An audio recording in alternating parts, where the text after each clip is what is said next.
Es un gusto volver a estar en esta ciudad. Hacía varios años que no venía. Se notan las transformaciones y una que he tenido oportunidad de disfrutar esta mañana es la visita de este parque Explora. En muchos sentidos admirable por la manera de proponer una mirada sobre el conocimiento como experiencia involucrando a los visitantes. En parte de esto queremos hablar y hasta cierto punto con un enfoque aproximado, análogo al que nos propone este espacio de experimentación. Porque hablar de los jóvenes, las ciudades y las redes no es algo que se pueda hacer hoy taxativamente, doctrinariamente, desde una posición académica consolidada. Los jóvenes han cambiado mucho respecto de quienes éramos jóvenes hace 20, 40 o 60 años. Las ciudades también, y por supuesto las redes son un fenómeno reciente. No es la única razón por la que han cambiado los jóvenes y las ciudades. Y trataremos de ver algunas indicaciones de la complejidad a que esto nos conduce. Una de las dificultades que tenemos para hablar de este tema es el desarrollo separado, compartimentado de las ciencias sociales. La sociología urbana, por un lado, a veces asociada a la antropología urbana, y por otro, los estudios comunicacionales. Pero quienes han seguido lo que ocurre internacionalmente sobre estos temas, perciben que los caminos de unas y otras disciplinas se cruzan. No para complementarse solamente, sino para poner tensión, sacarse chispas y abrir nuevas preguntas en la interdisciplinariedad. ¿Qué significa mirar estos temas de la cultura, del habitar, de la comunicación, poniendo en el centro la ciudad y las redes? Podemos mirar la ciudad como modos de organizar el espacio para habitarlo, como barrios y redes de transportes que interconectan esos barrios, como modos de usar los recursos espaciales, físicos de una ciudad, las casas, las plazas, los deportivos, los salones de baile, los lugares de espectáculos, de trabajo, las ofertas culturales. Es lo que suelen hacer los estudios de sociología y antropología urbanas. También sabemos que las ciudades son lugares donde se concentran las industrias culturales y los servicios comunicacionales que las vinculan internamente y con el mundo.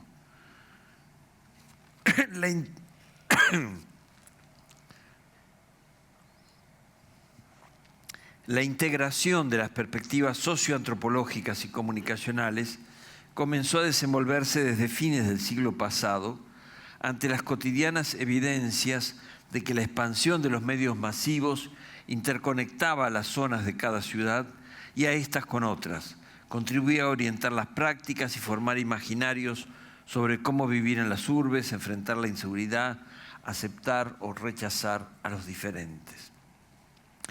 La percepción conjunta de lo espacial y lo comunicacional se vuelve más imperiosa con el avance de las tecnologías comunicacionales recientes.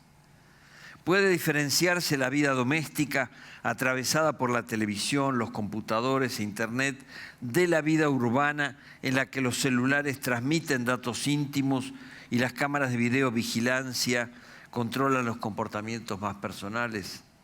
¿Cómo se articulan las estructuras colectivas y la creatividad desarrollada solitariamente y articulada en grupos y redes gracias a la interconectividad digital?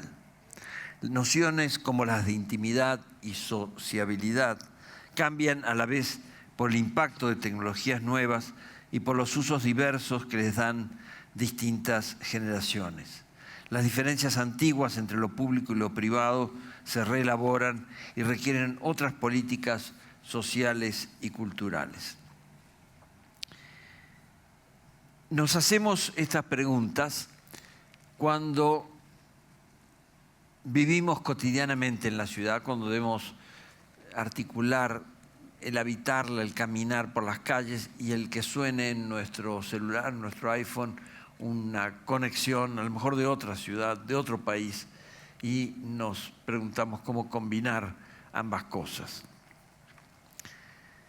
Lo hacemos a veces en medio de riesgos, desde los riesgos o las incertidumbres del que cruza una calle sin mirar ni el semáforo ni los coches que vienen, sino apurado por contestar el mensaje que lo convoca. Pero también lo hacemos en medios de transformaciones de nuestras ciudades y de movimientos de indignación, de protesta. Muchos de los movimientos que han hecho efervescencia en los últimos 3-4 años en el mundo tienen que ver con ciudades y con redes. Estoy pensando en los movimientos de indignación de los jóvenes en Chile, los movimientos urbanos brasileños por el pase libre en el transporte, los de los países árabes, el M19 español, el Yo Soy 132 mexicano. Después de tantos análisis hechos en la antropología, la economía, la sociología urbanas sobre la potencialidad de las ciudades globales, estaremos viviendo ahora la globalización de sus fracasos y de las rebeldías contra las alianzas transnacionales de las corporaciones en nombre de nuevas solidaridades comunitarias como las que representan estos movimientos sociales. ¿Es un regreso de la expansión mundial a las diferencias y la convivencia local? ¿O acaso en este supuesto retorno hay coincidencias que harían viable integraciones internacionales emancipadoras? Recordemos un poco cómo empezaron a unirse desde los años 70, 80 en la literatura internacional de las ciencias sociales lo territorial y lo comunicacional. Quisiera traerlo desde la experiencia de investigación en la que estuve en esos años con el grupo de investigadores que conforman el programa de estudios sobre cultura urbana de la Universidad Autónoma Metropolitana de México. Hicimos varios volúmenes en que tratábamos de abarcar, en el sentido más tradicional de la antropología, las transformaciones territoriales de los barrios, de las colonias, como se las llama en México, del ordenamiento y el desorden territorial de esa ciudad en rápida expansión. Pero al mismo tiempo tratábamos de entender las lógicas de los medios masivos, de las industrias culturales que interconectaban esas partes. Para dar una idea de la dimensión de lo que estamos planteando, recordemos que la Ciudad de México tenía en 1940 1.640.000 habitantes, en 1950 3 millones, y como muchas otras ciudades latinoamericanas que en esos años recibían migración del campo y se expandían con la industrialización. La Ciudad de México llegó a crecer tanto que ya en 1980 contenía a 15 millones de personas. En la actualidad se estima que tiene unos 22 millones. Entre la Ciudad de México, propiamente dicha, lo que se llama el Distrito Federal, la capital del país, y los alrededor de 50 municipios metropolitanos conurbados que estaban antes separados y se fueron integrando a la misma mancha de la ciudad.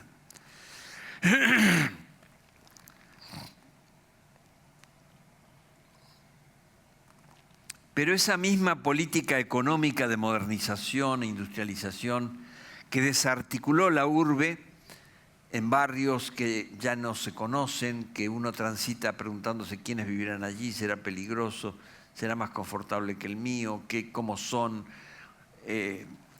Esa misma política expansiva que desarticuló la ciudad promovió paralelamente redes audiovisuales que fueron reorganizando las prácticas de información y entretenimiento y, por lo tanto, el sentido de la sociabilidad urbana. Diríamos que la explosión demográfica y territorial desalienta la mayoría.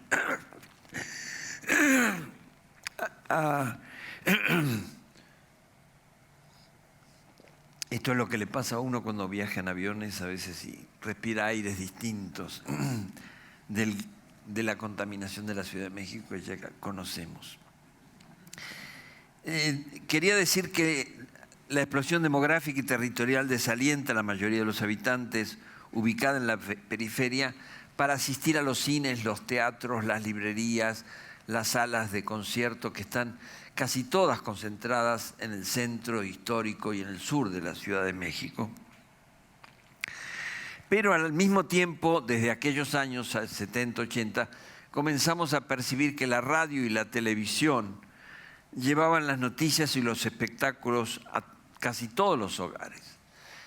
Ya hace décadas que un 95 o 97% de los hogares en grandes ciudades como la de México tienen radio y televisión.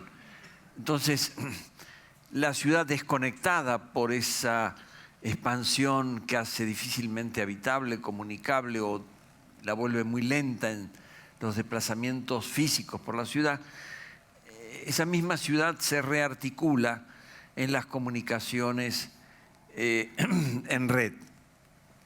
Hay un ejemplo que hemos puesto algunas veces y que vale para muchas otras ciudades, pero que nos impresionó en la Ciudad de México. Cuando hablábamos con los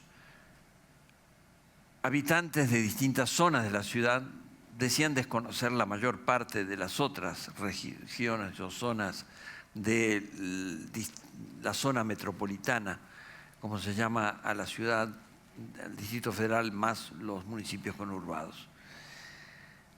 Pero al mismo tiempo, entrevistábamos a los gobernantes y también tenían una visión cejada, parcial, de aquellas zonas de la ciudad que hacen más reclamos, demandas más enérgicas, más manifestaciones de protesta que llegan hasta el centro de la ciudad, y un desconocimiento de muchas zonas de la ciudad que viven más silenciosas, de los ricos o de los pobres y más pobres. Sin embargo, había una figura que nos llamaba la atención que parecía ser el gran conocedor de la ciudad, que es ese helicóptero que recorre la ciudad todas las mañanas, tripulado por policías y por periodistas, que transmiten para la televisión y la radio: aquí hubo un incendio, no vaya por esta avenida porque está muy congestionada, en tal otra zona ocurrió un robo, en fin, van contando la ciudad un poco como una mirada de Dios omnisapiente que puede abarcarlo todo, casi más que los gobernantes. O sea, policías y periodistas, los que nos vigilan y nos informan, simulan en realidad tener una visión del conjunto y nos transmiten, si encendemos la radio o la televisión, esa mirada global que los demás hemos perdido. Entonces nos ofrecen a los demás el simulacro de esa experiencia macrourbana que nos conecta. Manuel Castells hablaba en aquellos años 80 de una ciudad informacional y de un espacio de flujos para designar la manera en que los usos territoriales pasan a depender de la circulación de imágenes, informaciones estratégicas, programas tecnológicos y, por supuesto, de la circulación de capitales económicos. Pese al predominio de las comunicaciones en la interacción social, Castells seguía reconociendo la importancia de los territorios para que los grupos afirmen sus identidades, se movilicen a fin de conseguir lo que demandan y restauren el poco control, decía, y sentido que logran en el trabajo. Terminaba Castells diciendo: la gente vive en lugares, el poder domina mediante flujos. Esta visión que todavía en parte tenemos de esta ciudad un poco escindida entre lo territorial y lo comunicacional, se ha radicalizado con el desarrollo de las tecnologías recientes. Pero se ha radicalizado en distintas direcciones y hay como varias teorías, entre comillas, que tratan de conceptualizar lo que está sucediendo. Vamos a revisar brevemente algunas de estas concepciones y lo que hemos percibido en una investigación que les voy a contar brevemente. Hay una segunda escena que podríamos ver especialmente a fin del siglo pasado, en los años 90 y en los primeros años de este siglo, y que podría sintetizarse en la noción de ciudad del conocimiento. La ciudad comunicacional digitalizada no solo revincula de nuevas maneras la fracturada ciudad territorial, expande los comportamientos personales y grupales más allá de la propia ciudad. Tanto en los programas para globalizar la oferta cultural y en las conductas de los actores en red. Hay muchas ciudades que han sido nombradas en estos últimos 20 años como ciudades del conocimiento. Tenemos aquí un ejemplo, pero si lo podemos pasar a la pantalla, no sé.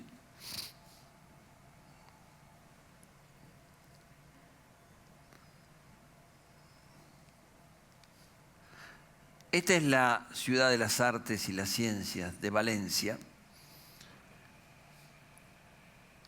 una obra arquitectónica muy impresionante que se hizo hace poco más de 20 años, que hoy está en ruinas, con algunos juicios contra las autoridades, contra Calatrava, que fue el arquitecto que hizo buena parte de estas obras, porque hubo muchos defectos de construcción, hubo malos cálculos técnicos, gente que se resbaló y se cayó por pisos mal construidos. En fin, una especie de parodia, si tuviéramos imágenes, para mostrar estos episodios más recientes, de cómo esa utopía de una ciudad del conocimiento se desbarató. Pero voy a hablar de algo que sucedió después, en Barcelona, más o menos en los mismos años, poco después, 2004, se hizo el Fórum Universal de las Culturas, que también fue muy debatido porque pretendía proyectar a la ciudad de Barcelona como ciudad global, consagrarla como atracción de culturas, lugar de combinación multicultural y de desarrollo de la sociedad del conocimiento, de las nuevas tecnologías, como polo de desarrollo de innovación. Y pocos años después, en 2007, la ciudad de Monterrey, en México, compró la idea del Fórum Universal de las Culturas para hacer una segunda edición y trajeron a Monterrey esta idea de la ciudad de las ideas, del conocimiento, de la innovación. Hicieron un canal de comunicación entre el centro de la ciudad y esta nueva zona, que en realidad estaba formada por lo que quedaban, las ruinas de lo que había sido la gran ciudad industrial. Monterrey fue una de las mayores ciudades industriales de América Latina cuando tenía hornos de acero, fábricas de vidrio, de otras ramas de la producción que fueron agotándose cuando la desindustrialización de muchos países latinoamericanos, la sustitución del desarrollo industrial por importaciones, fueron cerrando estos edificios y convirtiéndolos, en cambio, en museos, lo que era un alto horno o la fábrica de vidrio se convirtieron en museo del acero, museo del vidrio. Pero muy poco después, la expectativa que se había depositado de expandir la ciudad de Monterrey como ciudad global, como foco de innovación de todo México y de vanguardia nuevamente de América Latina, aunque fuera a nivel simbólico, de innovación tecnológica y cultural, se vio asfixiada porque el narcotráfico llegó y otras formas de actividad mafiosa que fueron descomponiendo la ciudad.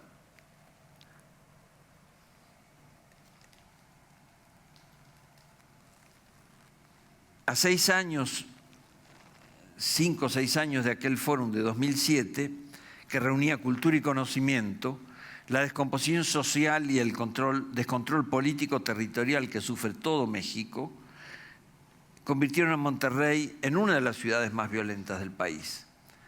La población se siente en riesgo constante y deja de salir de noche a las calles. Se reduce la oferta cultural, decenas de miles han ido desplazándose a otras zonas del país o a Estados Unidos. Y se cayeron muchos convenios de colaboración entre esta ciudad, la más importante del norte de México, la más desarrollada industrial en otra época, con las mejores universidades, tenía convenios con universidades del sur de Estados Unidos. Y muchos estudiantes y profesores de Estados Unidos se habían instalado por periodos en Monterrey para realizar colaboraciones científicas y tecnológicas. Pero ante el asesinato de estudiantes en varias universidades, ante los conflictos que a mediodía interrumpían la vida urbana en las calles céntricas de Monterrey, comenzaron los estadounidenses, estudiantes y profesores, a regresarse a su país, se fueron deshaciendo los convenios de colaboración y esa ilusión de una sociedad o una ciudad del conocimiento, de la innovación tecnológica, fue descomponiéndose. ¿Por qué tenemos este ejemplo? No todos los ejemplos de ciudad del conocimiento son así, pero yo creo que ustedes tienen aquí también en Medellín y en otras zonas de Colombia esta experiencia de cómo en el propósito, la utopía de desplegar formas urbanas nuevas con innovación tecnológica, conectadas globalmente, depende a veces de cuestiones muy locales, de las relaciones entre legalidad e ilegalidad, formalidad e informalidad. No es el conocimiento, el saber, la tecnología lo que nos va a rescatar de una descomposición social que en todos los países latinoamericanos, de hecho en la actualidad, está generando contradicciones muy violentas. En Centroamérica, en Brasil, como lo estamos viendo periódicamente en los diarios, haciendo peligrar incluso en este momento la aspiración de mundializar a Brasil como figura, como referencia a través del deporte. Dejemos por un momento aquí esta situación indefinida, incierta, esta tensión a veces tan violenta entre la búsqueda de ciudades utópicas, de ciudades que se recompongan a partir del saber y de la tecnología, y al mismo tiempo un desarrollo social, político, económico que extrema la desocupación, la precariedad, hasta llevar a estas formas de violencia. Y tomemos la cuestión por otro lado. ¿Qué pasa con los jóvenes? ¿Cómo se ubican las nuevas generaciones ante estas transformaciones? Estos intentos de renovación urbana y tecnológica, pero que también van acompañados de tanta precariedad, desempleo, dificultades de inserción social y económica. Hay dos líneas para trabajar este tipo de contradicciones. Una ya la hemos insinuado, es la de la economía creativa y las sociedades o ciudades del conocimiento.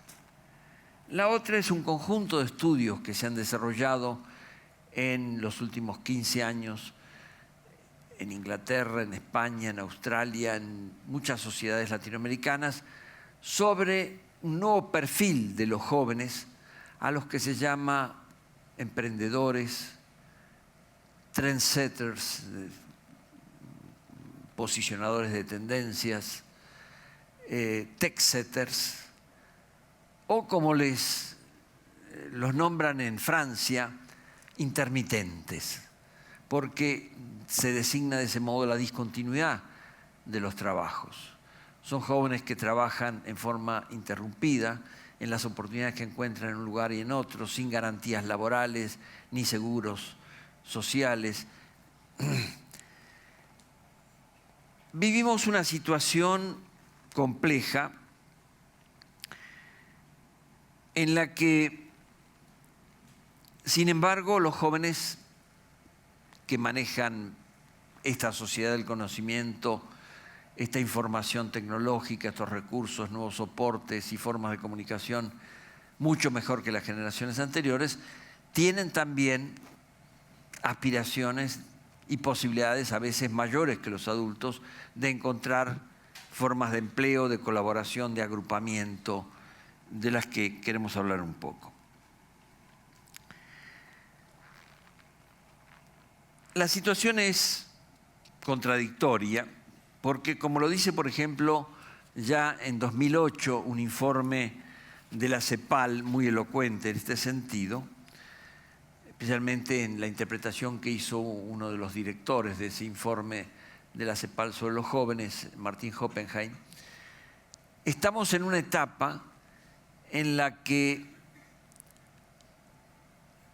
los jóvenes tienen más educación que sus padres, que las generaciones previas, tienen más recursos de conocimiento, mejor empleo de los nuevos dispositivos tecnológicos, pero tienen índices más altos que las generaciones anteriores, que las de sus padres, sus abuelos, de desempleo, de precariedad, de inestabilidad laboral y social.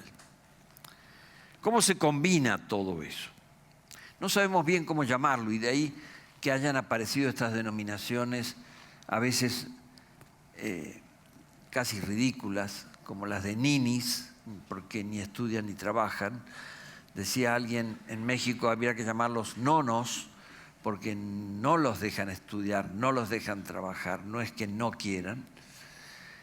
Y leí, mejor dicho, un artículo sobre una conferencia que se dio el año pasado en una universidad mexicana, en que un profesor proponía otra denominación. Dice, en realidad, refiriéndose especialmente a los egresados universitarios, son titis, porque tienen título de maestro, título de doctor, pero no pueden tener trabajo. Bueno, son todas categorías como para andar por casa, ¿no? Un poco improvisadas, no son resultado de un conocimiento científicamente fundado, pero muestran el desconcierto que nos produce esta nueva situación.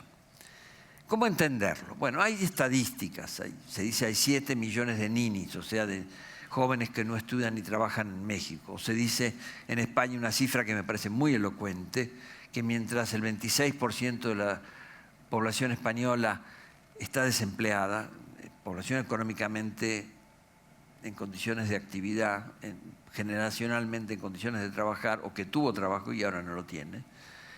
Pero frente a ese 26% de la población general, cuando vamos a los jóvenes nos encontramos con 55%, o sea, casi duplican la cantidad de promedio de la población. Tenemos estos datos, pero ¿qué está pasando en la vida cotidiana de estos jóvenes?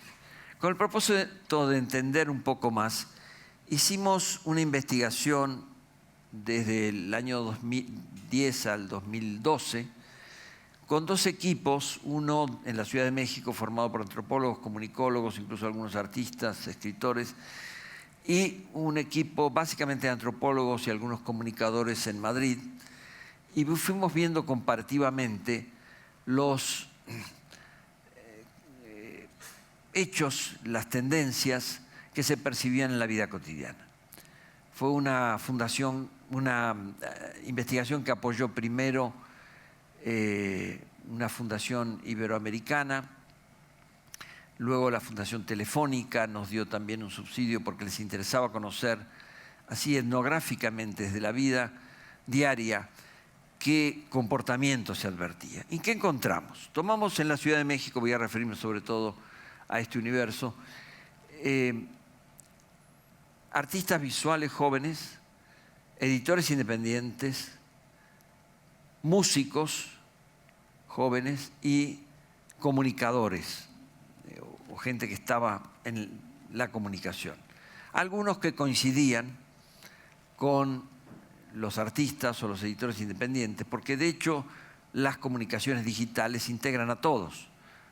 Todas estas especialidades han ido transformando su comportamiento, haciendo no solo cuadros o ya no cuadros, sino obras en la red, o no solo música para grabar discos, o ya no para grabar discos en las generaciones menores a 25 años, sino para directamente cargar y descargar en la red.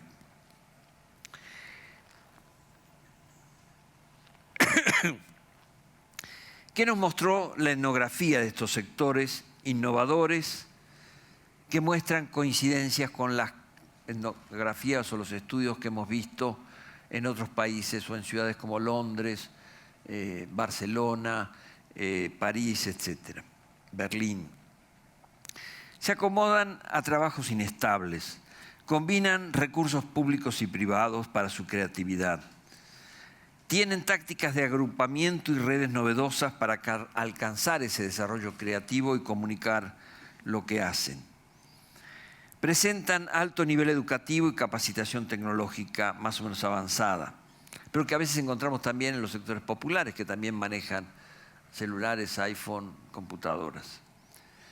Aún quienes no han finalizado su escolaridad universitaria disponen de recursos económicos y escolares familiares, conocimientos básicos de inglés y equipo de computación personal que los habilitan para acceder constantemente a programas y servicios digitales complejos.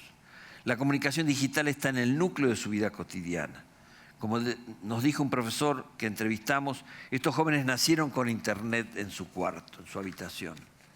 Son cosmopolitas, muy versátiles para desempeñarse en oficios diversos, usan intensamente las redes sociales para informarse y cooperar, anudando comunidades nacionales e internacionales donde consiguen trabajos y expanden sus productos.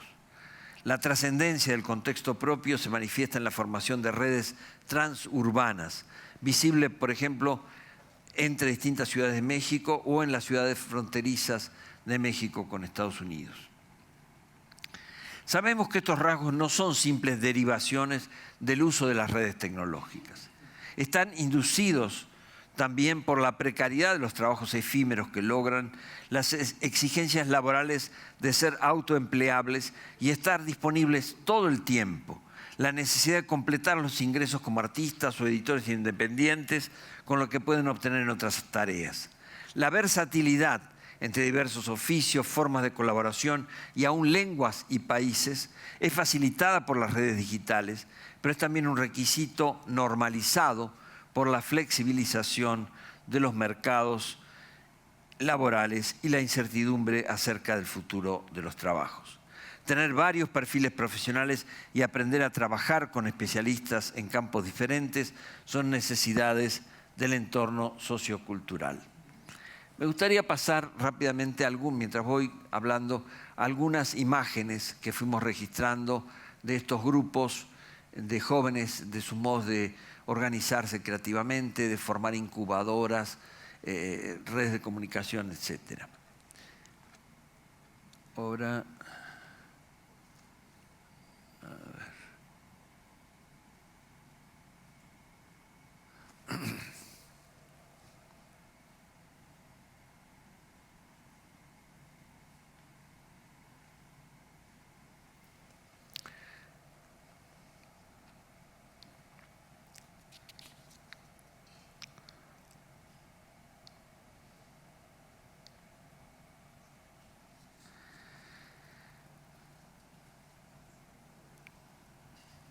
¿Cómo trabajan, cómo se organizan estos jóvenes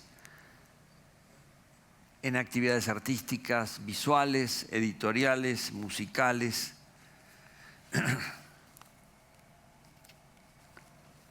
Gracias.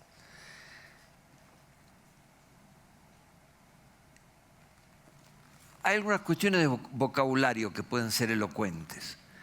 Cuando nosotros comenzamos a trabajar, íbamos con una teoría bourdiana de Pierre Bourdieu sobre los campos culturales, la manera de organizarse.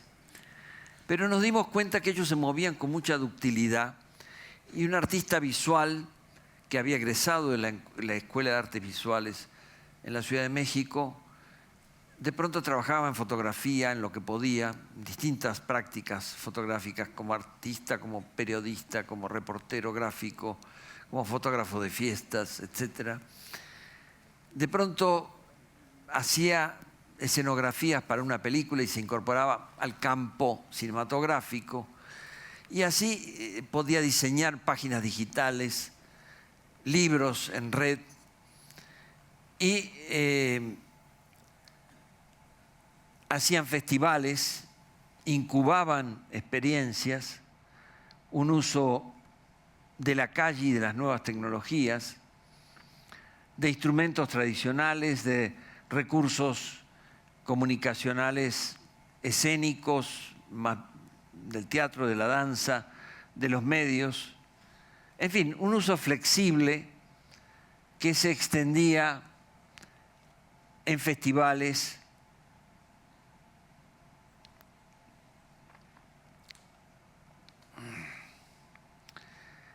y en talleres de todo tipo.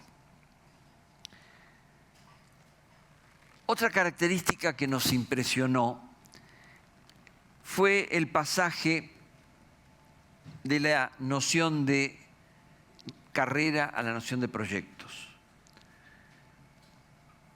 Quienes nos formamos a fines del siglo pasado en la universidad o en la educación, hasta donde pudimos llegar, en general teníamos la expectativa de que si cumplíamos con ciertos requisitos, obteníamos calificaciones medias aceptables, íbamos a hacer carrera. Y cualquiera podía aspirar, si cumplía con cierta trayectoria e iba perfeccionándose, en llegar a gerente de una empresa, profesor universitario de tiempo completo y con duración en su cátedra, músico de un grupo que hiciera giras, que se desempeñara, en fin, si se dedicaba a la política podía ser diputado, en fin, había como carreras que se podía ir desarrollando de un modo más o menos ordenado y hasta cierto punto previsible. Lo que encontramos en estos jóvenes, y creo que ustedes tienen aquí en Colombia experiencias semejantes, seguramente muchos de los que están aquí, que están en la edad de 25, 30, 35 años, es que la posibilidad de hacer carrera ha sido reemplazada por la posibilidad errática de desarrollar proyectos. Entonces, 3, 5 jóvenes se agrupan y dicen vamos a crear un sitio web, una página digital, hacer un festival de cine o de video o de artes plásticas, o hacer una editorial independiente, y si no podemos en papel la vamos a hacer en forma digital en la red. En fin, desarrollar proyectos. Y si se puede, se consigue una beca, un subsidio de algún gobierno, de una fundación, y si no, se ve cómo se va agrupando lo poco que cada uno tiene, y se prueba ese proyecto por 1 año, 2 años, pero aun cuando les vaya relativamente bien, es muy posible que algunos de ese grupo se desplacen a otro proyecto, o que el proyecto se caiga, 6 meses no tengan trabajo, después reaparece otro proyecto, o viajan a otro país. En fin, esta experiencia de no carrera y solo poder hacer proyectos discontinuos, la idea de intermitencia que han consagrado en la sociología francesa, se ha instalado, observamos, no solo como modo de sobrevivir, sino como algo interiorizado en la subjetividad de los creadores, de los jóvenes, como algo que ya está dado en la sociedad y que hay que ver cómo se maneja en medio de las presiones laborales, creativas, lo que se descubre o se informa hoy, para establecer otro tipo de temporalidad de las biografías personales, efímeras, renovables, a veces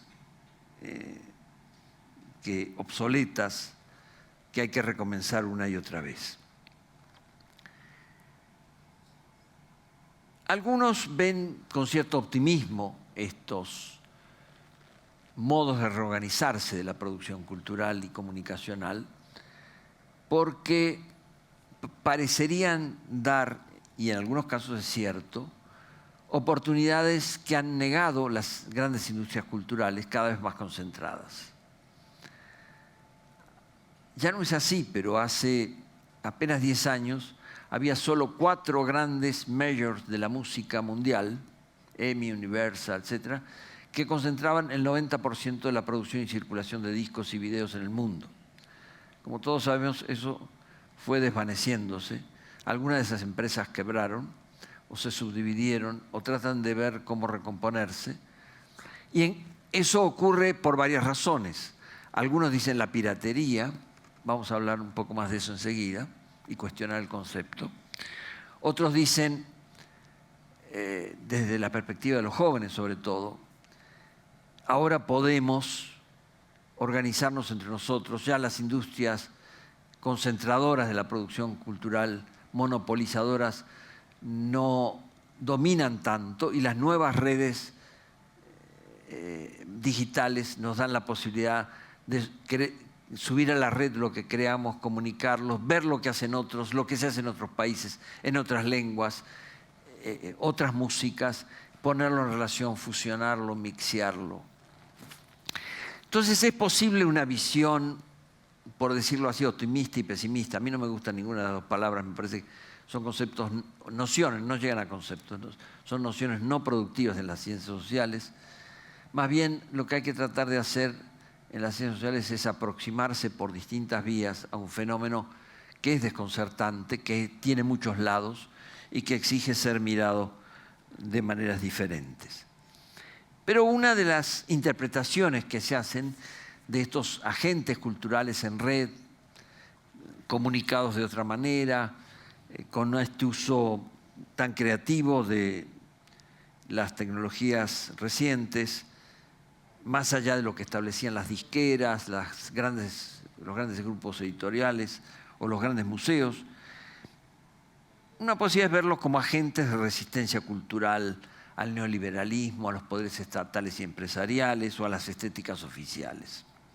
A veces sucede, pero a mí me parece que más que sustituir un sistema de producción cultural por otro, los emprendimientos de las nuevas generaciones se despliegan como complementación de aprendizajes grupales y relaciones de amistad, junto a veces a la colaboración con las grandes instituciones, al uso heterodoxo de las redes, de los sitios de Internet, para fomentar el autoempleo, combinar colaboraciones de grupos distantes, obtener, como dice Harold Rowan, un estudioso español de estos procesos, más sostenibilidad que lucro.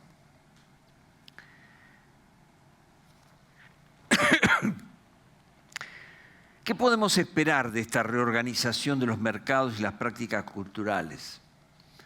El estudio de estos actores que venimos describiendo genera interrogantes no solo sobre el futuro de estas nuevas generaciones, sino acerca del tipo de sociedad que engendra este trabajo por proyectos inestables y discontinuos. Los testimonios de algunos entrevistados muestran el carácter ambivalente de estos cambios. Generan oportunidades creativas y también precariedad e inseguridad. O en palabras de Richard Sennett, corrosión del carácter.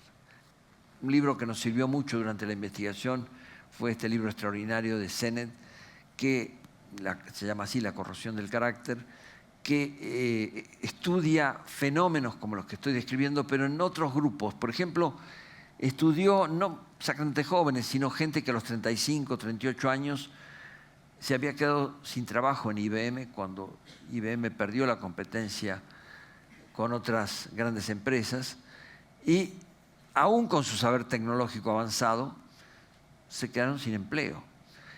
Y Sennett se reunió con ellos en el café al que iban y empezó a escuchar historias. Y ahí se le ocurrió el libro La corrosión del carácter. Dice, no solo la sociedad se está corroyendo, las formas de relación, de seguridad social, sino la subjetividad de las personas. Me decía un artista visual que trabaja a veces como productora cultural y otras como diseñadora digital. Entre la licenciatura y la maestría, estudié 9 años, sé inglés y francés y soy capaz de desempeñarme en distintos oficios. Pero no encuentro trabajo que dure. Di cursos y hago trabajos con contratos temporales y entre uno y otro puedo quedarme 3 meses sin ganar nada. No puedo esperar que me den un préstamo para comprar un auto, ni que me den licencia si quedo embarazada.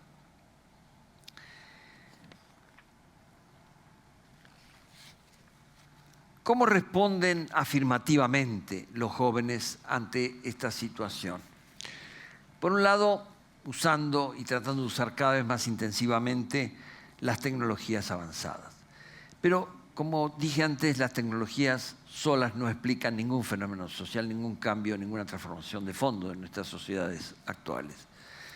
Hay nuevos modos de agruparse, con esta flexibilidad, con esta precariedad, pero también con esta capacidad inventiva que describíamos.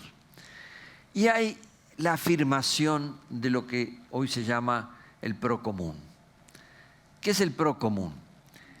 Es la posibilidad de armar conjuntos, acervos de productos culturales y herramientas para producirlos y ponerlos a libre disposición de quienes deseen usarlos.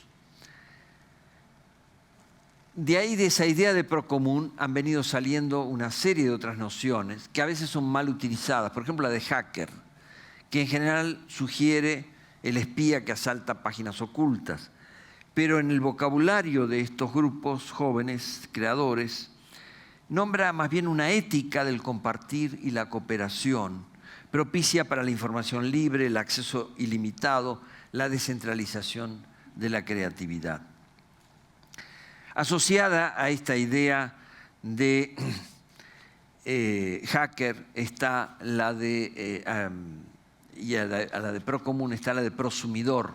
No solo ser consumidor de lo que nos ofrecen las industrias culturales, sino, como hace el DJ y muchos otros actores culturales en la actualidad, retomar lo que ya está en un disco, en un libro, en una obra visual, recrearlo, reproducir en la red y volver a comunicarlo para que otros lo sigan transformando. En esta manera de ver las cosas, la acusación de piratería cambia de sentido. Tuvimos una discusión hace 5 años con un economista de la cultura en México y se publicó, y él decía que no podemos soportar desde la perspectiva de las industrias culturales que se siga admitiendo la piratería. Yo le decía, sí, yo entiendo que los derechos de autor y los derechos de las empresas, pero como antropólogo tengo que hacerme la pregunta, si el 80% de los jóvenes del país en que vivo descargan libremente y tratan de descargar más y ver películas de otro modo y ver videos que antes no se mostraban o películas de países asiáticos que no llegan a un país latinoamericano jamás porque están controlados. ¿Por qué les voy a llamar piratería? ¿Por qué voy a condenar a lo que hace el 80%? Por lo menos tengo que empezarme a preguntar por qué lo hacen y cómo se organizan para hacerlo. Esas serían las preguntas antropológicas. No la pregunta moralista, no la pregunta legalista, sino la interrogación por qué una sociedad se está reorganizando de una cierta manera. Y cito el testimonio de una entrevistada española en Madrid, Margarita. Dice, me has legado un mundo en el que lo más que voy a tener va a ser una habitación, vale. Nunca tendré un trabajo fijo, vale. Nunca tendré jubilación, vale. Pero quiero estar conectado, quiero acceso a la cultura, porque la cultura es abundante y como es abundante no me apliques ahí una escasez artificial. Y ahí hay una lucha que no tiene una expresión ideológica de izquierdas o derecha, va por otra galaxia. Fin de la cita. Por supuesto hay movimientos que se organizan en función de estas perspectivas nuevas y los conocemos. Son los que cité al principio, los jóvenes chilenos que piden educación gratuita para todos. Los jóvenes mexicanos de Yo Soy 132, aunque es un movimiento que se ha ido desvaneciendo un poco o transformando, incorporándose a otros, y que piden democratizar la comunicación. Basta de monopolios televisivos, de monopolios en las redes, de páginas prohibidas. Y tenemos las grandes experiencias de Wikileaks, de los que han denunciado el espionaje al que somos sometidos en nuestras redes comunicacionales. Se puede lograr en estas asociaciones, en estos movimientos, una solidaridad entre sectores que estaban dispersos, pero no hay un pasaje automático, por decirlo rápido, de Wikileaks a una transformación de las estructuras de mediano y largo plazo. Y quizá estamos entrando, podríamos hacer la hipótesis, en otra etapa del desarrollo social, político, económico y cultural, más inestable, con estructuras menos durables, también para las grandes empresas, donde hay una tensión entre la exigencia de cierta continuidad en la gestión de lo público, en la defensa de lo que es común y nos interesa a todos, y por otro lado este conjunto de factores tecnológicos, movimentales, que crean mucha inestabilidad surgida del descontento por el fracaso de las políticas sociales. Vivimos en suma en una época de ciudadanías de alta intensidad con efectos de corto plazo. Estos movimientos heterogéneos tienen estas coincidencias ya notadas: el uso intensivo de tecnologías digitales, el protagonismo de los jóvenes, un malestar análogo con la ingobernabilidad y a veces con la explotación. Pero cada uno de estos procesos incluye manifestaciones de signos diferentes y hasta opuestos. El uso expandido de tecnologías recientes aumenta la conexión y la solidaridad, tanto como el espionaje y el control. Es esta la complejidad, la ambivalencia en la que estamos viviendo. No tenemos un gran relato que organice los fracasos del capitalismo ni las rebeliones. Lo principal que nos deja este pasaje de utopías globalizadoras del fin del siglo XX a los ensayos actuales es un conjunto de malestares y preguntas compartidas. Entre ellas, para los que somos investigadores de ciencias sociales, ¿qué tipo de antropología o de ciencias sociales necesitamos ahora? Después de 3 décadas del imperio de un pensamiento único empecinado en empeorar el mundo con certezas cegadas, insostenibles, no está mal que se abra el espectro de los interrogantes. Las ciencias sociales y todos como ciudadanos podemos ahora con más creatividad probar esas preguntas y cambiarlas por otras cuando se ensayan movimientos que toman desprevenidos a quienes videoespían nuestras ciudades y almacenan nuestros mails. Otra conversación, otras disputas por la transformación urbana y los fracasos de las tecnologías y la globalización, otra sociedad de los conocimientos y los reconocimientos son posibles. Muchas gracias.